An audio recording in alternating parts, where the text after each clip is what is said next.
Good morning, Mike Nilsson, Amplifier Project, but my home base is Center for Distance Spanning Technology at Luleå University of Technology. Session 1, we have 1 hour, so the speakers here will start with a short presentation, 7 minutes each actually, to present their experience and some needs and wishes to collaborate. It is 5 projects, but it's also non-5 projects. Some of the 5 projects will also do the same, but also try to address some of the needs, maybe given some answers. The last remaining 30 minutes we will discuss. I have prepared 3 questions, but this is a discussion with the panel and the audience, you. And at the end, before we break up for coffee, I have asked Robbie Stakelum from Everywhere and talk a little bit about the accelerators. Okay, speakers in session 1. Our guest from Japan, Yuichi Teranishi, welcome up at the panel. Kai Römer and Alex Wilner, please, and also Sebastian Ziegler.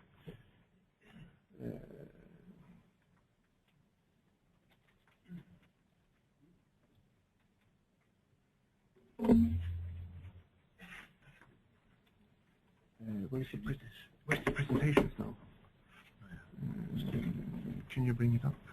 I think we need Stefan for that. Stefan? Where's Stefan? It's in one of these. Yeah, it's this one. Right. try this one. Yeah? Yeah, here it is. Right. Have a slightly updated version of the slides. Okay.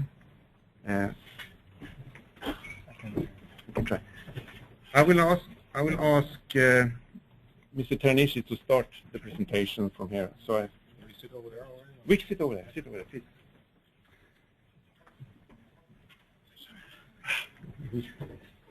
Okay. Okay. Stefan.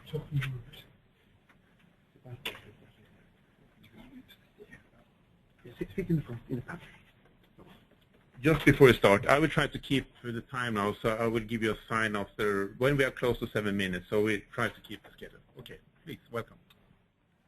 Thank you. My name is Yuichi Teranishi from NICT Japan, and as a non-fire project, I'd like to introduce the Japanese Internet of Things testbed project, which is we called JOSE. I will introduce this also in tomorrow's EU-Japan meeting. This is the overview of JOSE, which provides Japan-wide open testbed, and it stands for Japan-wide orchestrated smart sensor environment, and which consists of the large number of wireless sensors and SDN capabilities and distributed cloud resources. And facilities of JOSE are connected via high-speed network, which is provided by Japanese NICT's network testbed called JJNX. And it also provides SDN future, which provides flexible network constructions. And the aim of the JOSE is to provide the facilities to verify and evaluate the future IoT service technologies by the practical field trials using the real environment and empowered by the state-of-the-art SDN technologies. And there are 4 characteristics of JOSE, and I think I need to skip some slides, but there are 4 big characteristics. One is a huge amount of computational resources provided on JOSE, and number 2 is I already mentioned that it provides a dedicated sensor network by SDN, and number 3 is we provide takeout sensor facilities for the user's own experiments. And number 4 is many field trial experiments coexist on this testbed. And I'll skip this. This is the overview of the JOSE system.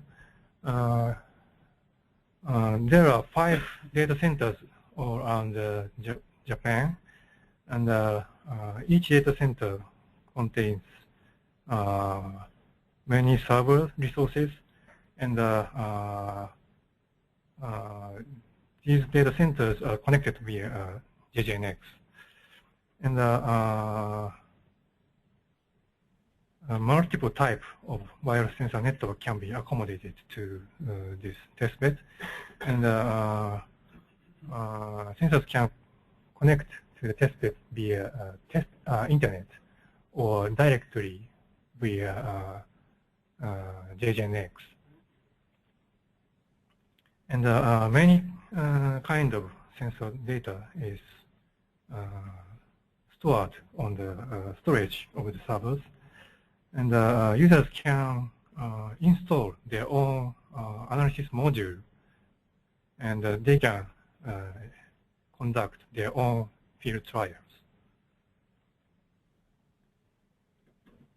And as I mentioned, the JOSE provides a dedicated sensor network by SDN, and experimenters can construct their own sensor network that consists of wireless sensors on the field and virtual machines connected via virtual network. And users don't have to consider about the physical servers. They can only access to the virtual machines and virtual networks. And wireless sensors of their own devices are connected to the this virtual network via internet or JJNX.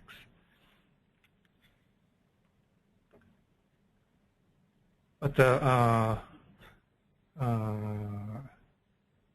each field trial network can be separated on the virtual network, but in some cases they have to collaborate to each other. So we provide a platform to construct a wide area sensor network between the experimenters, and they can share the sensor data and actuate the sensors via wide area sensor network. And we use the peer-to-peer connection between the sensor networks to construct a wide area sensor network. And we provide take-out sensor network facilities for JOSE. We provide dedicated sensors for the JOSE. And this is an example of the installed sensor. And in this year, 25 experiments are planned on JOSE. And many of them are not started yet. They are planning to start these experiments in this year. But some experiments are already running. And for example, environment monitoring in Hiroshima, or structure monitoring in Fukushima. And there are river monitoring field trial in the Nagano, Chikuma City, which is the middle of Japan. So I introduced the new testbed, which accommodates IoT services. And we hope the feedback from the many experience to the platform. Yeah, thank you very much. Thank you very much, Yuji. Thanks a lot. Interesting. So, may I ask the second speaker to take place? Kai. Yeah, I think so.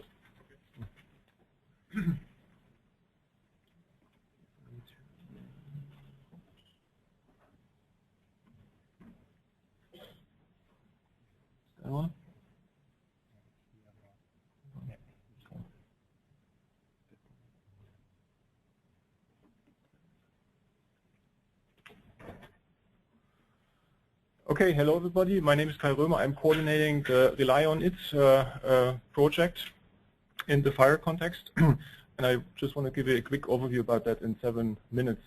So the observation that drove our research is that the IoT is increasingly moving into applications that have a critical or safety critical nature. So especially if you think about health applications, transportation, but also critical infrastructures, it's obvious that the IoT has to deliver a defined service, otherwise we will have a problem. And that calls for dependability. So this is a concept which allows us to, as humans, put trust into the system, to establish reliability of the system, to avoid that people, or to enable people to rely on them, and avoid critical failures which might impact our health and might cost a lot of money. And in the context of the IoT, properties of the system where we would want to give guarantees is, for example, about the reliability of message delivery. So we don't want to get notifications lost, for example. We also want to have guarantees about the latency. It should not take longer than a certain amount of time until an event has been notified, for example, but also about the system lifetime. So we don't want to go and replace batteries every 10 minutes, but we want to give a guarantee the system will last for 5 years before we have to go out and replace anything. And the impairment, so our enemy here in this context is the environment. As you know, the IoT is exposed directly to hazardous environmental impact. And 2 topics we are focusing on in this project is temperature, and the second one is wireless interference, because they obviously have an impact on those properties. So temperature is maybe not that obvious. I want to give you one example to highlight why this is important. We are, for example, working with a Spanish company, World Sensing. They are drilling holes in tarmac and putting sensors into the tarmac to monitor the occupancy of parking spots. And if sun is shining on the tarmac, even though the environmental temperature is maybe 30 degrees, the temperature of the devices easily heats up to 80 degrees Celsius and beyond. And so this has a severe impact on the signal quality, meaning you heat your device, and a wireless link that was stable while it was cold in the night is not existing anymore when it is warm in the day. So this is basically the impact we are studying. And the wireless interference, obviously, if you are in crowded environments where there's Wi-Fi and Bluetooth and microwave ovens, it's all typically in the same free licensed bands we are operating also in with our IoT technologies. And they are transmitting typically even at higher powers than our poor nodes. So, of course, that also has an impact on the reliability of the network. So the project then sets out to investigate both on the experimentation side, but also on augmentation of existing fire facilities to actually tackle this problem. And so we have a strong modeling component because, first of all, we have to somehow represent what the environment is actually doing to us. The impact of the environment on the platforms we are using, that has to be represented by models. And then the actual core aspect we are addressing is making protocols aware of those environmental effects. So offering tuning knobs to be able to compensate temperature effects, interference effects, and so on. And then on top of that, we have an infrastructure to, given a model of the environment and of the platform, to configure a system to be able to sustain a required dependability setting in terms of latency, packet loss, and so on in that setting. So to be able to really give a guarantee about the performance in a given setting. But then we also have, as you can imagine already now, a component in our project where we extend existing fire facilities to be able to experiment under realistic environmental conditions. So even if we have test beds which are outdoors, they can hardly control the environmental impact that you have. So we want to be able to repeatedly rerun the same experiments under identical environmental conditions to study the protocols we are dealing with and so on. And for that purpose, we augmented existing IoT facilities with the ability to replay environmental effects in a precise and controlled manner, but not at a high cost, as you will see. And in the remainder of this talk, I will just give you a glimpse on what we did in that domain towards extending the infrastructures, because that might be most interesting for other people who are also working in similar domains to actually use this infrastructure. So the first thing we did, it's called TempLab. So this is basically an extension of IoT testbeds that allows us to replay temperature profiles very accurately. And the approach, you can already see it here. We basically put on those little IoT devices here I mean, you could imagine it as a little temperature chamber, really low cost, which essentially consists of a heating lamp, infrared, and a cooling element, a Peltier element, so that we are able, using a separate wireless overlay network that operates in a different frequency band, to exactly control the temperatures of the devices in the typical range we experience in reality here. So we have a setup here in our labs that looks like this. So here's a typical heating lamp. A funny aspect to it is that, of course, we are having this red light here, and our colleagues call it already the red light zone in our lab.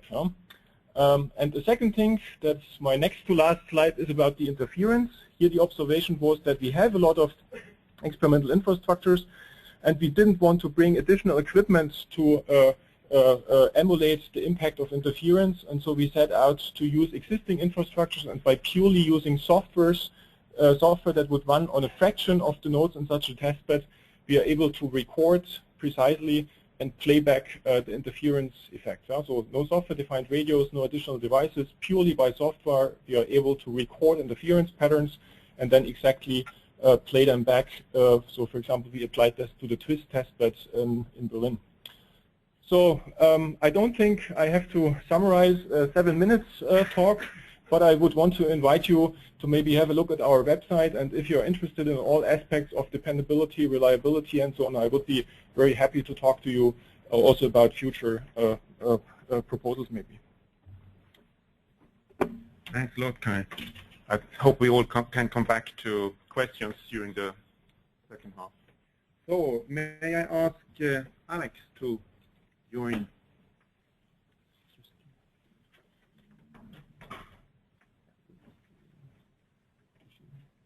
From your USB stick. Okay. Lovely. Is that the new one? That's the new. Yeah. Great. Thank you. Okay, so thank you for listening for the next 7 minutes or so. This talk is mainly about, not mainly about Trashimo, federated experimentation with smart infrastructure toolkits as a service. Well, first, my name is Alexander Wilner. I'm the head of the Future Internet unit at the Technical University of Berlin, at least in our department. And we're actually 2 people here. It's myself, Alexander, and Ronald over there, who's the head of the IoT unit, so it's a collaborative project here. I wrote the proposal for Trashimo. He's responsible for the project. And we mainly have our QB hat on our heads, but sometimes also, because of our strong collaboration, we're also representing Fraunhofer focus in Berlin. We have 3 different research focuses. One is software-defined mobile broadband networks / 5G. This is not the part for today. The second one is IoT, and the third one is actually the future internet experimentation. So let's talk more about these 2 other aspects. We have been rather active till now in FIRE. So today, mainly going to be about Trashimo, but also in the FIPPP, the Sci-Fi Testbed or Infrastructure Federation project. Fantastic with our approach to have a commercialized testbed as a service offering. Different initiatives, IEEE Intercloud, for example. I think we're definitely going in this direction in the future. And of course, the physical playground and our small lab at the TUB. So about Trashimo, as you can see, these are the partners in the project. A couple of them from Europe, the others from South Africa. That's because it's a rather small FP7 Fire Strap project for the collaboration between Europe and South Africa. Just started this year and will end at the end of next year. The underlying motivation came from requirements in South Africa, mainly coming from the smart city context, pollution and power blackouts in larger cities in South Africa. And we had one goal in the project, or we still have, is to develop a standard compliance, secure and reliable, smart infrastructure software stacks. So nice to hear that reliability is also a topic in your project. For this, we're combining existing technologies. First one is a smart city platform at the top, coming mainly from CSIR in South Africa, but also from I2CAT in Spain. And from Focus and TUB, our ETSI M2M/1 M2M compliance machine-to-machine communication implementation. And at the bottom, from the utility provider in South Africa, we have active switches or active devices to switch off large power consumers in in the households if otherwise the power grid would break down. This was the main idea of Eskom, the utility provider in South Africa. And on the other hand, very cheap pollution sensors coming from air-based systems in, where again air-based system is? Sorry? Israel. Thank you very much. And of course, do some evaluation in 2 pilots in South Africa and in Spain, and in 2 test beds in, again, South Africa and Europe. So what do we offer? Well, that was one of the main questions here. What do we offer in Treshimo? Well, first, 2 different test beds. One at the Technical University of Berlin, and the other one at the University of Cape Town. And we're also working on offering access to the pilot in Spain as well. So to summarize it in a more textual form, we offer access to standard compliant, secure, reliable, smart infrastructure software stack to experimenters. That means the smart city platform as a service, one M2M platform as a service, sensing as a service, and what we're trying to do in Spain as well is to include device management, so changing the actually behavior of the smart city, so not just read-only access. We were asked to give our experience, so not only coming from Treshimo, but in total from the fire context. Well, first part, from the fire point of view, as front of a focus, we try to do some commercial exploitation in this context, and this is hard. As you know, the EC is actually funding the SMEs to use the testbed, so it's rather hard to ask for money to use it, to use them. The actually fire APIs is totally unknown outside of the fire community, from my point of view. And also what we learned is that SMEs have totally different terminology. Test beds, testing, experimentation, this is not what SMEs are looking for. Also, again, the fire APIs is what we're doing mainly at the Technical University. Implementing the different APIs and combining them is also rather complex and hard, from my point of view, harder than it should be. And one point that is probably missing that we're also concentrating on a little bit in Fed for Fire are semantics.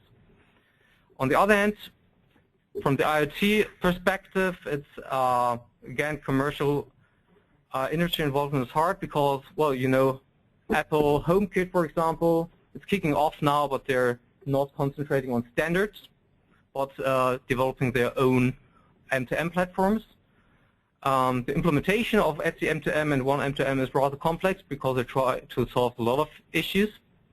And again, the missing semantics here, what actually is exchanged data-wise. Last slide. Thanks a lot. Very interesting. Last slide. So opportunities for collaboration, 3 different ways. First of all, industry. We set up test beds on a commercial basis, locally, as an industry partner, and sell licenses for the toolkits. Second one, research as a service, so consulting services. And the third one, the testing as a service, testbeds.eu is our latest approach together with the EIT ICT labs. Within fire, of course, we're going to be, or we try to be a new Fed for Fire testbed, adding new IoT-related advantages or advancements to Fire Plus and ICT 12, and maybe an extended Trashimo testbed. Big data is also a very interesting field also in IoT, and of course smart objects, and adding some more IoT semantics in ICT30. And last but not least, we can of course adapt this to other fields of application. So 5G is our main focus at front of focus right now. So IoT there is very interesting as well. Smart factory or Industry 4.0 for safe workers and critical infrastructures. I think rely on IT is also concentrating on disaster situations, right? Does it? Okay, never mind. Yes, I think these are the questions for our upcoming panel. Yeah. Okay, thank you. Thanks a lot, Alex. Very good. Okay, the last speaker before the discussion, Sebastian.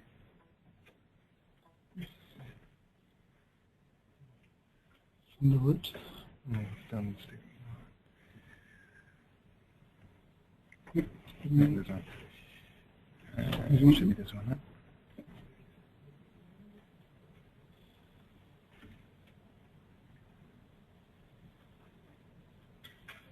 Very big presentation. No. It's an image. Good.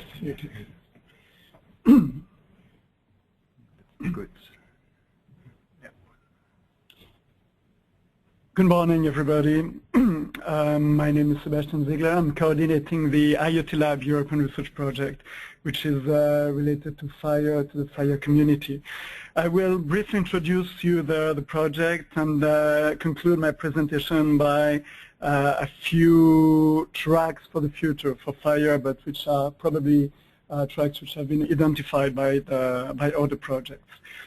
So IoT Lab intends to research the potential of crowdsourcing and crowd-sensing for the Internet of Things, and in particular to extend existing IoT testbeds and fire testbed with another specificity, which is the will to pave the way to more multidisciplinary experiments, to open fire platform to all kinds of research which are combining technical and non-technical sciences, and with more end-user interactions.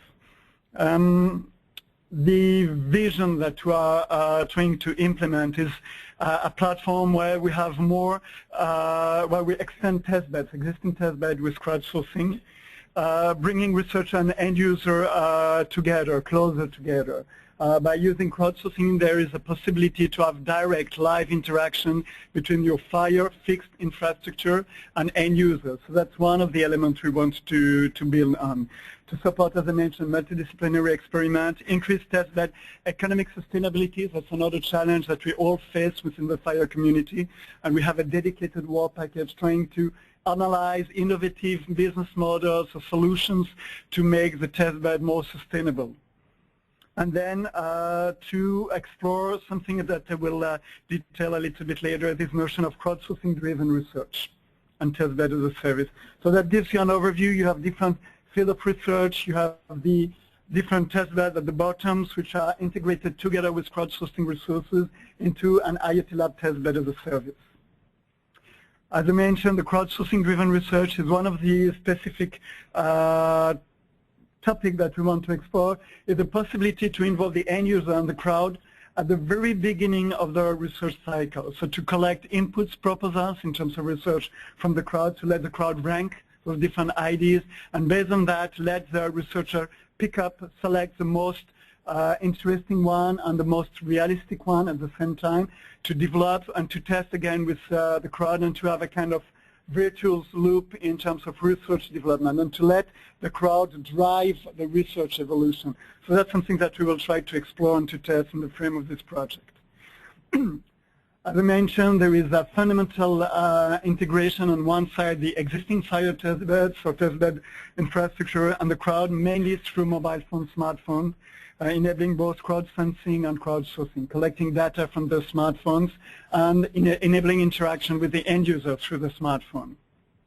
We have different test beds which are integrated. I will move over that very quickly. So University of Surrey, which has a smart campus with over 200 IoT units. We have the Smart Office test bed in Geneva, Smart Apia, which is a university in Geneva, University of Geneva, CTI in Greece, Patras, plus additional test beds which are joining from within the consortium, which are extending the test bed platform.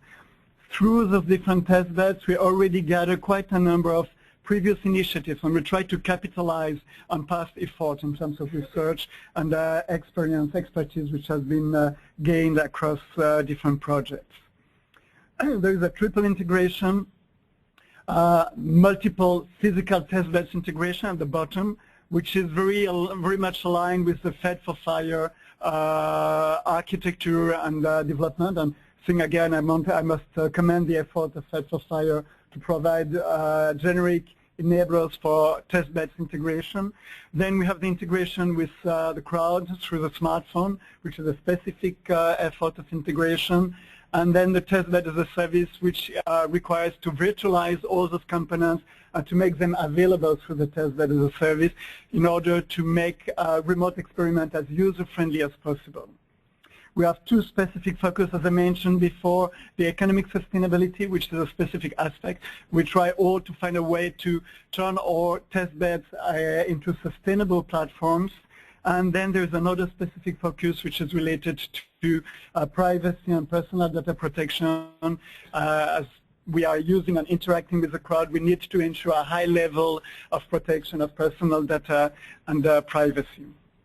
And so the perspective, if you take initially the 4 test beds that are I would say the core group or the core test beds of the project, we have an extension with the crowd. We have the test bed as a service, which enables more user-friendly interactions with the researchers, the possibility to extend the local experiment with end-user interaction into our physical premises, to have distributed and pervasive experiments, to really work with the crowd across Europe and beyond, to have crowdsourcing-driven experiments, as I mentioned it before, and then to pave the way to a future integration of federation with Set for Fire and Order Fire test bed. Then my last slide, 5 bullet points. I think some of the challenges for Fire in the future, one of them is, of course, to capitalize, not to invest into projects. And then when you arrive at the end of the project, you just lose or freeze all what you've developed, and you start losing the expertise and the knowledge acquired through the experiments. So capitalizing, I think, is an important challenge. Enabling horizontal interconnection and federation of diverse test beds. And that's something for which Set for Fire is probably a very promising solution for the future to capitalize on. Sustainability model for test beds, moving toward the end users, and that's something which is key. And I mean end users, not only citizens, but it's maybe also SMEs, startups, experimenters in general, and addressing societal challenges in a broader sense. So here it is. Thank you very much. Thanks a lot, Sebastian. Thank you very much. Okay, that was a quick overview of 4 projects ongoing. Now it's time for some discussion. I have prepared 3 questions just to start up the whole thing, but of course you're all welcome to raise questions now when you have the experts here on what you have heard, or if you have other questions. My presentation has 3 questions.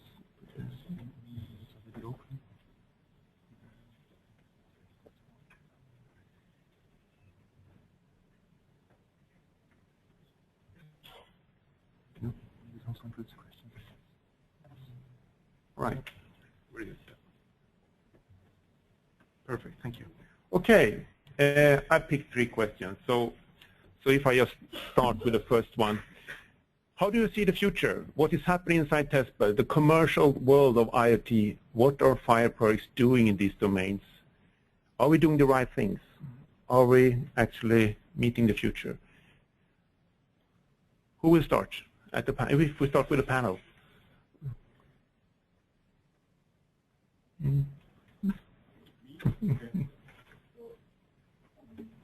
Yep. Okay.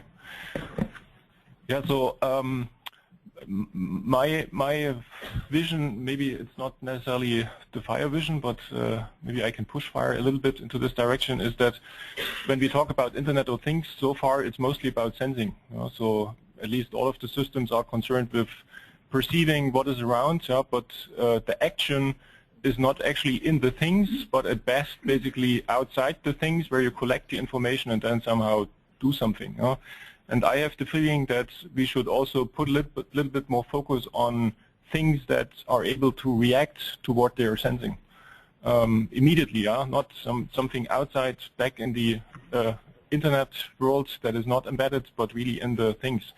And I think that brings up a number of challenges, and I think that also a little bit relates already to the third item, because when we talk about cyber-physical systems, for example, they also have this aspect of control and actuation much stronger than we have it in the Internet of Things context.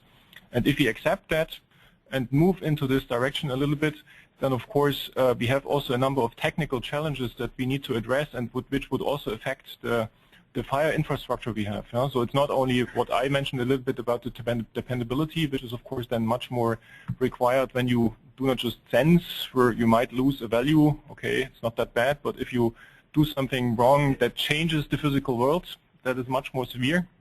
But it's also about real-time capabilities. So all that, I think, is to a large degree currently missing in the fire infrastructures that we have at the moment. So I believe that we should move a little bit into this direction, where it's not just about sensing, but also about acting and making things really reactive to the environment.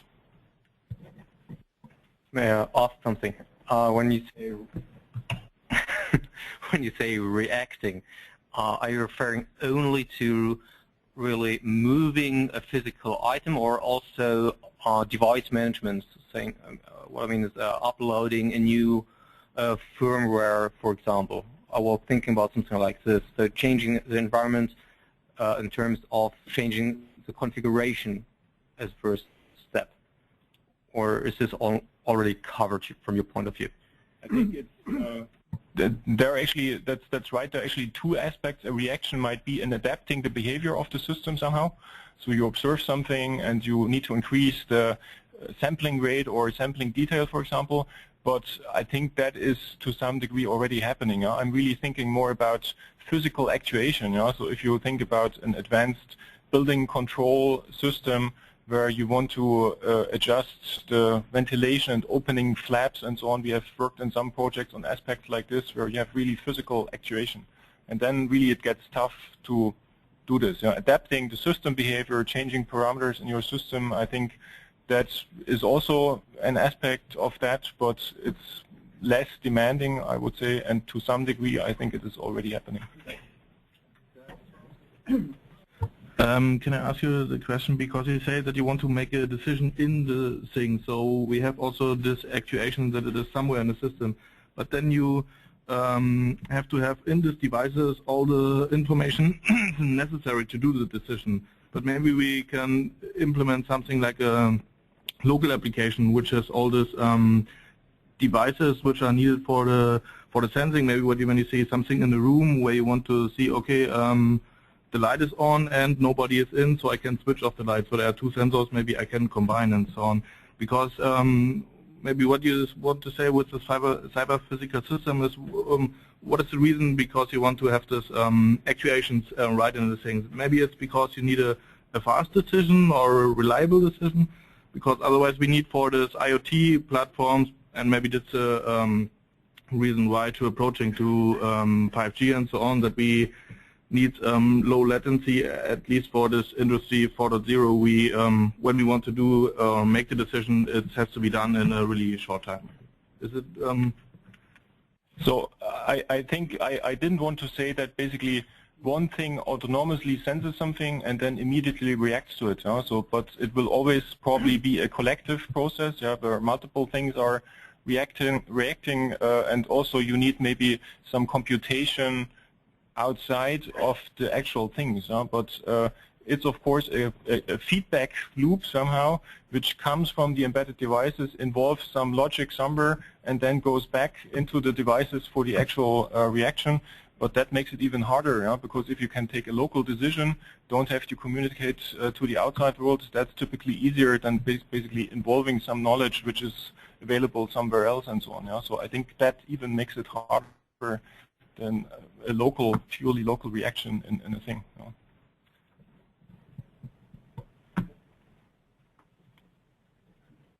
Any questions, comments from the audience? Okay, if not, okay.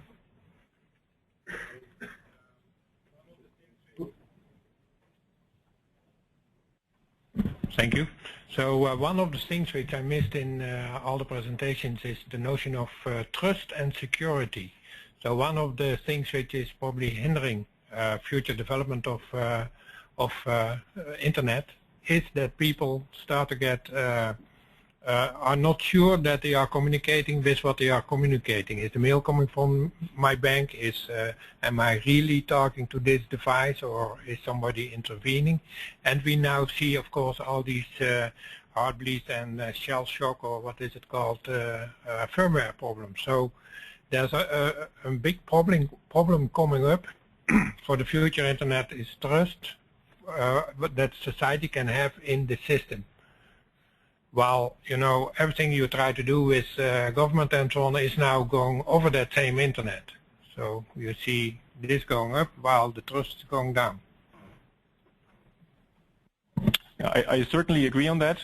And actually, if you look at how trust could be defined, everybody does it in a different way. It has many aspects. Security is one of them, and actually the reliability and so on that we are addressing here is another component, because you want to be able, from your past experience, the system worked.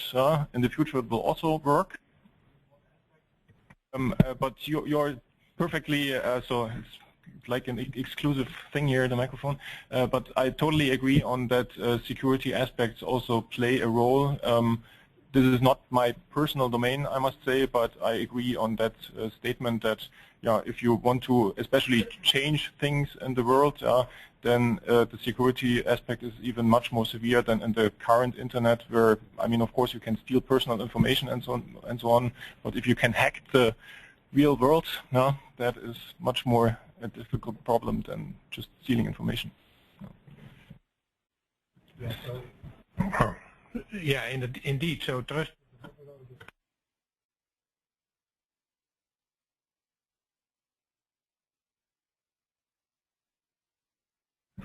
Okay, so trust is an overloaded term, indeed. So it has many aspects. We have recently published an article, which, if you wish, you can spread it. But yes, it is a very important problem to have scalable trust systems in the future internet, so that you can depend on what you do and what you see. Also, it is a notion which needs to be taken up with the Internet Society and the IETF, I guess. Sorry.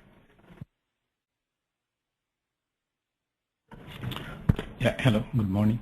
So my name is Abdurrahim. So I'm from CreateNet. So I'm mainly coming from the IoT field, and we are also coordinator of one of the large integrated IP projects in ICOR, in Internet of Things. So I'm a bit new on these FHIR communities. One thing I was interested on the discussion that previously had, just to try to understand if I am get the right actually. So in terms of the Internet of Things, when you talk about Internet of Things, obviously it's a lot of interfacing the system with the user, which is also Sebastian also trying to address. So when you interface with the user, and then you provide some kind of service or application. So there are many different kind of application can be.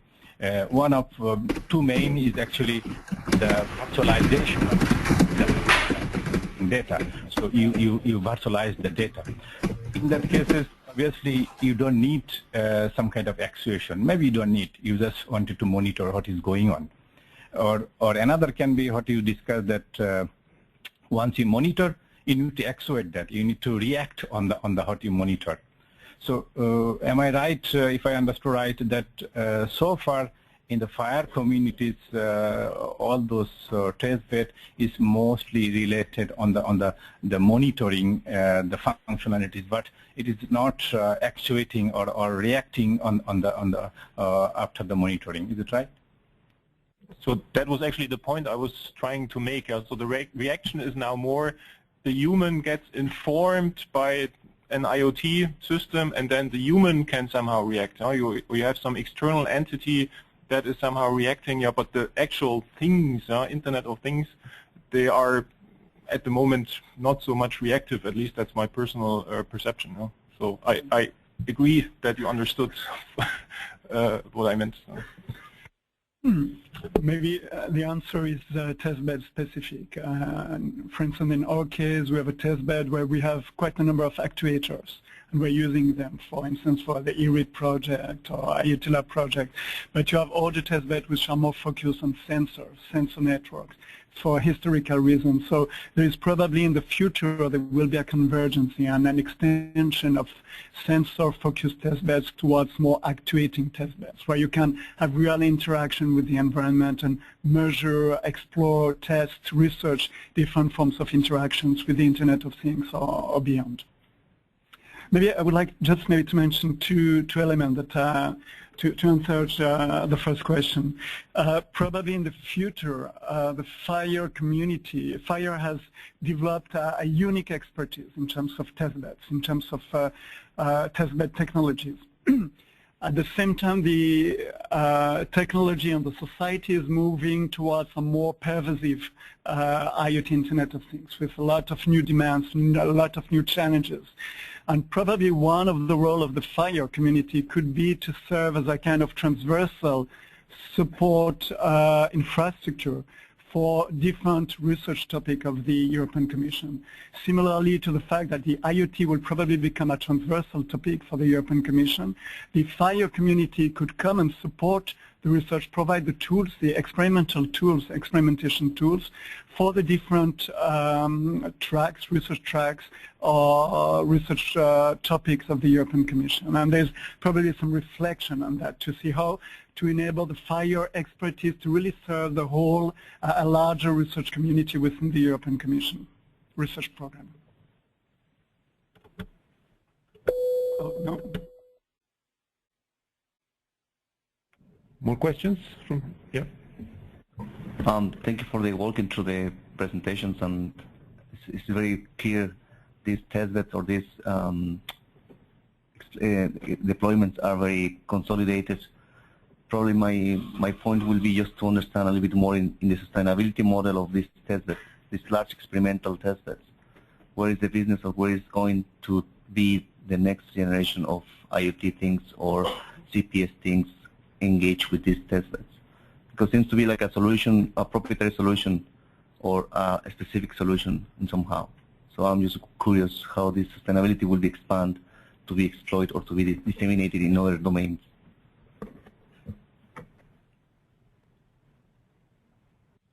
Maybe I can tell you some possible scenario where it could be when you're telling or asking about this big pilot.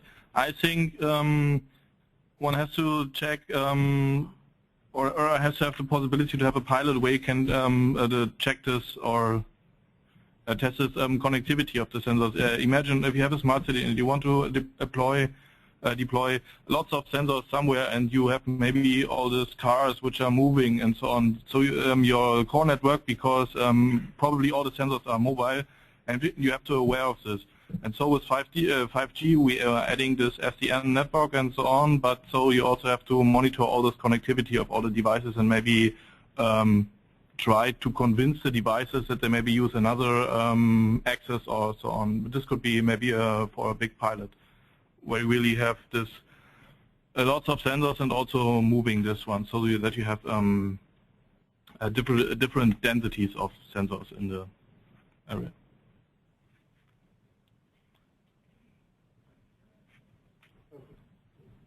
Sorry, my question was more into what is the business model. Essentially, without being challenging, because I am also project manager and coordinator. and I just came from the MIT, and we were participating in the challenge in the IoT hackathon. And the main difference between Europe, how we drive these initiatives, these large-scale test beds, and how they drive it is first they think in the business, and then they deploy it. For us, we think how we deploy it, how we have the technology deployed, how we do the experiments, and then afterwards the business will come. It's just it's a very naive vision of how we target different markets, but it's very practical from the point of view they already have a product without having technology. Then technology comes to solve this situation. There is a trade-off: is research or is application? But probably the question number one is facing off the business model rather than the research applications. I don't know if this is more clear. May I? I think this is an excellent but also a very old question. I think a lot of people invested a lot of time already and are still investing a lot of time to develop business models, to develop a way to be self-sustainable. I know that's going on in CI Fire and FETFA Fire. It was part of PenLab. You said something about business models. Maybe Amplifier is working on this as well. Almost everyone is working on this. I can tell you what worked for us. Or is someone from iMinds here in this room? Because I think over there. Okay, because I think you do a very good job in being self-sustainable. Maybe you can share your thoughts on this. What we're doing, I mean now with Fraunhofer Focus Head, where the three parts are presented. So we have our test beds where, well, we do our own local research. Then we can demonstrate this in our test beds and then selling the licenses or offering to set up a similar test bed at their premises. So this would be one way of actually gaining money from the investments. The second one is the research as a service or consulting. So you show that you have the knowledge, you have the facility, you have the test bed, so you can tell or sell your knowledge. And the third one, the latest approach with the EIT ICT labs, is actually this testbeds.eu, or a fantastic project. I really like the name, where we try to offer the existing test beds, mainly fire test beds, to paying customers, so to SMEs mainly. But as I mentioned before, this is it's not easy. It's hard because either you can access test beds for free anyway, or within open calls you get even you get funded for using the test beds. But one specific point here, and I think this might be something that iMinds is doing as well, is not only offering the test bed and the resources, but more technical support or human resources to help the SME to do something reasonable with it. But I'll also mention that these fire technologies, everything that experimenters, researchers can or are doing in fire facilities is probably not a one-to-one mapping what an SME wants to do. So you need human resources to support the SME, and you can build a customer for this. These are my three thoughts. Thank you. It's a very valid point. Just it's my impression, it's my personal impression from working all this time in IoT, and also coordinating or helping the European Commission coordinating the IERC, that the world of the commercial world for IoT is not a traditional model. I mean, it's old question. I accept the inputs, but we are not gaining in this race. Definitely, we are pioneers in research in Europe. We are pioneers in the world, how we conduct research in IoT, but we are not winning the area or the race to get the business out of it. And I can mention many examples like Tile. Tile is a typical example of how they make business out of IoT without having the product. Now Tile is in production and many people will buy it. So this is one of the things that really we need to consider as a community, It's not in fire, it's in IRC, it's in all communities, or the combination in between. Because that's something that we have to really sit down and discuss. But I accept your response. So, maybe one question. So what you actually mean is that there's no actual business behind IoT? Or, I mean, it's not about only the test beds or the facilities. It's more that no one wants to pay money for research on IoT? Or is it, because in general, I mean, the Internet of Things as a topic is kicking off, but as I mentioned, not on a research level, well, maybe on a research level as well, but what I want to say is that Apple with its HomeKit and other commercial providers have their own solutions, so why should they need testing facilities with very specific sensors? I mean, who do you want to address with your facilities? I mean, what is... just to clarify it and to avoid this one-to-one, maybe we can continue later on. But it's essentially my point is the commercial world for IoT is different.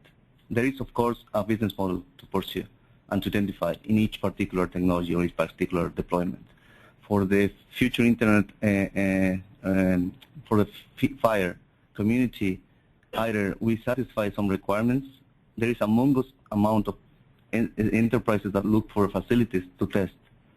There is a humongous number of companies that they don't want to invest in technology. And if I can trial and test my products in Smart Santander in a large deployment, or if I have access to this one as a service or as a platform, that will be one of the models that we need to pursue. And that will be how the business models can come through the FIRE facilities. In other aspects, like more technology-oriented, more deployments for IoT, that will be a different case.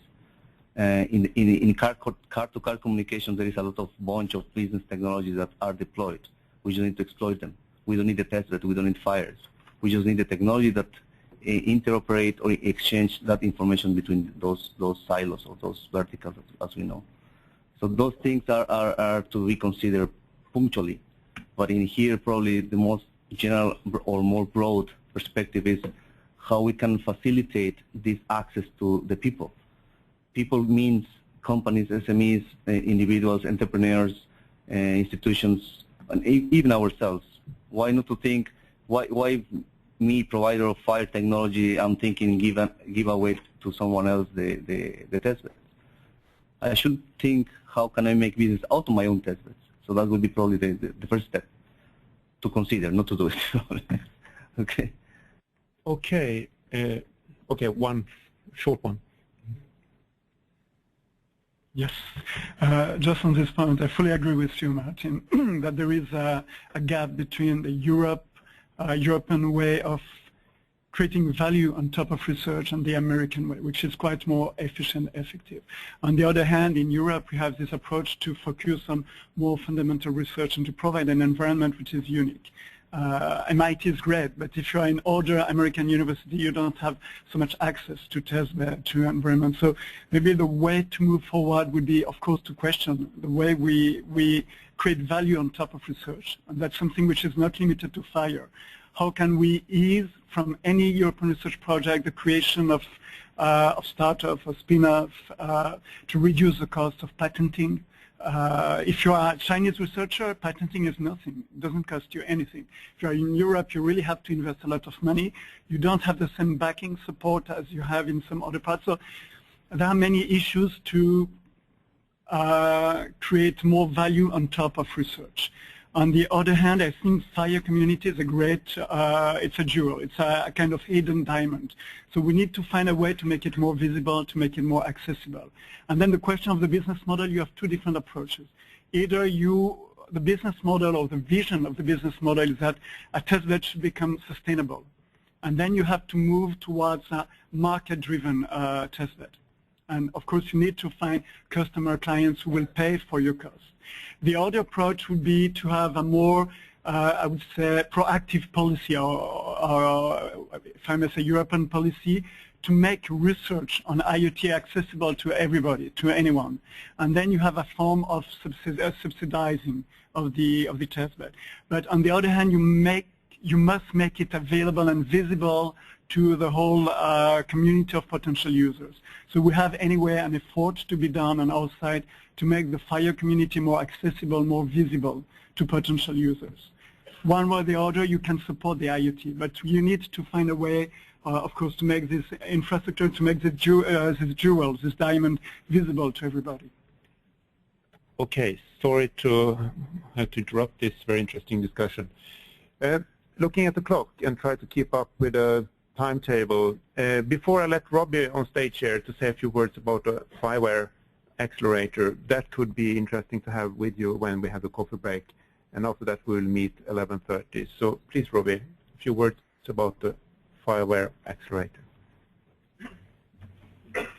Perfect. Thank you very much, Michael. My name is Robbie Stakeham. I'm here with Frontier Cities. We are one of 16 FireWare accelerators looking to promote the use of FireWare technology, specifically in smart mobility for smart cities.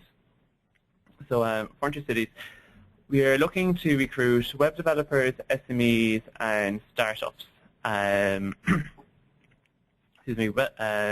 startups to develop smart mobility solutions and applications that will change how citizens interact with cities and transport systems and mobility. I was quite interested earlier this morning. Per Blix noted that one of the most important parts of FHIR is the hands-on experience. And I think that's very important for FireWare technology, the FireWare accelerators, and for Frontier Cities. Because while we assist the development of the application or the solution, the deployment is just as important, because we really want to have real practical impact and affect how citizens interact with their cities. In relation to the Internet of Things, given that that was the discussion that preceded my speech, Internet of Things isn't necessarily an obligation for proposals for Frontier Cities. However, they certainly are welcomed, and they will be favoured when we start accepting proposals under our call. As you heard mentioned earlier today, the use of Internet of Things is enormous. There's so many different things you can do with it. In the context of smart cities, there is a track record of how Internet of Things is being implemented.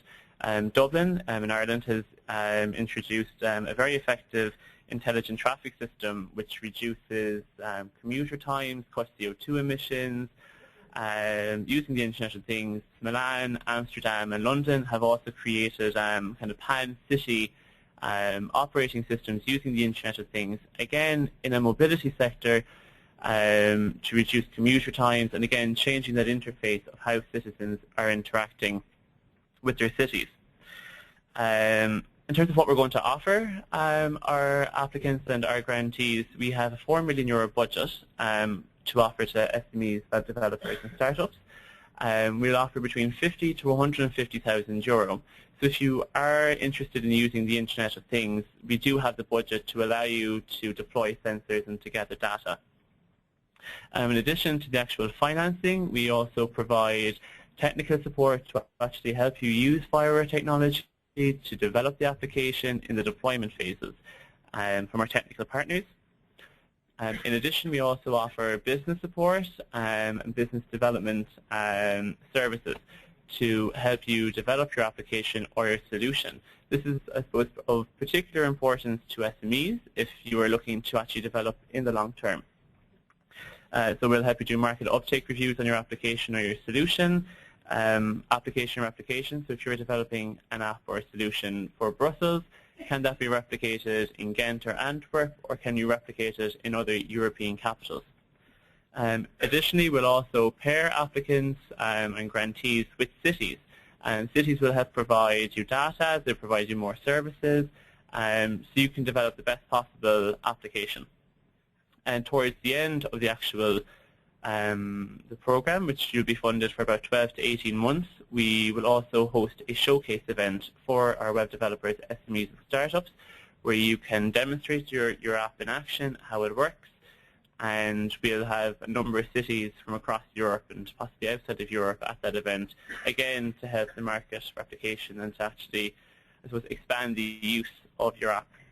And just to note that our call will open on November 20th, and it's a two-stage process. So the first stage will close on the 14th of January. So there's still plenty of time. I don't want to eat into any more of your coffee break time, so I think I'll wrap it up there. But I'll be outside for questions if anyone has an interest. Okay, thank you, Robbie.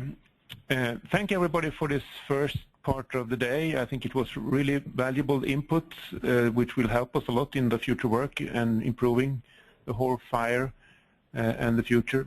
So continue, please, the discussion now during the coffee break, and we will be back at 11:30. Thank you.